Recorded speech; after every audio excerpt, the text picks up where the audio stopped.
Hi friends, welcome to చిన్న home architecture. Friends, first time మన ఛానల్కి వచ్చింటే లైక్ చేయండి, షేర్ చేయండి, తప్పకుండా సబ్స్క్రైబ్ చేసుకోండి కన్స్ట్రక్షన్ సంబంధించిన వీడియోల కోసం. Thank you. ఫ్రెండ్స్, మన ఈరోజు ప్లాన్లో వెస్ట్ ఫేస్ యొక్క ప్లాన్ చూద్దాము. 27 విడ్త్ వచ్చి లెంత్ వచ్చి 46 ఫీట్ దాకా వస్తుంది. కొద్దిగా డిఫరెంట్గా వెస్ట్ ఫేస్లో డూప్లెక్స్ ప్లాన్ డిఫరెంట్గా చూడడం జరుగుతుంది అనమాట. ఒకసారి గమనించండి. గ్రౌండ్ ఫ్లోర్లో మనకి ఇది పార్కింగ్, యాజ్ యూజువల్గా పార్కింగ్ వస్తుంది. ఓకే, పార్కింగ్ వచ్చిన తర్వాత ఇక్కడ డ్రాయింగ్ రూమ్ అనేది రావడం జరుగుతుంది అనమాట. డ్రాయింగ్ రూమ్ వచ్చిన తర్వాత చిన్న పార్టీషన్ పెట్టుకొని ఇక్కడ మనము చేసిన తర్వాత ఇటు వస్తే మనకు డూప్లెక్స్కి ఎక్కడానికి మెట్లు ఉంటాయి. ఓకే, ఈ చివర మనకు ఈ ఏరియాలో లివింగ్ రూమ్ అనేది రావడం జరుగుతుంది అనమాట. లివింగ్ రూమ్ ఈడ వస్తుంది, ఇక్కడ స్టెప్స్ ఈడ వస్తాయి.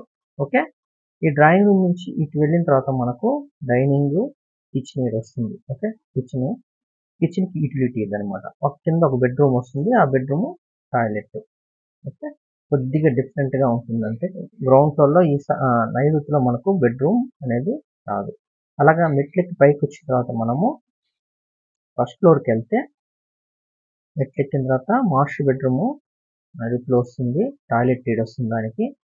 అలాగనే ఫ్యామిలీ లివింగ్ అనమాట. ఇదంతా ఫ్యామిలీ లివింగ్ అవుతుంది. ఇక్కడ నుంచి బాల్కనీలోకి వస్తాము. బాల్కనీలోకి వచ్చిన తర్వాత ఇంకో బెడ్రూమ్ అనేది రావడం జరుగుతుంది. ఆ బెడ్రూమ్ టాయిలెట్ ఈడ వస్తుంది. తర్వాత హోమ్ థియేటర్ అనేది రావడం జరుగుతుంది. కొద్దిగా డిఫరెంట్గా మనం ఈ యొక్క ప్లాన్ చేయడం జరిగింది. ఈ ప్లాన్ మీకు కావాలంటే కామెంట్లో తెలియజేయండి, లేదంటే మన యొక్క ఇన్స్టాగ్రామ్ పేజీలో మెసేజ్ పెడితే మీకు వెంటనే రిప్లై ఇవ్వడానికి ప్రయత్నిస్తుంది. ఓకే ఫ్రెండ్స్, ఈ ప్లాన్ మీకు నచ్చితే లైక్ చేయండి, మీ ఫ్రెండ్స్కి కానీ షేర్ చేయండి. Thank you.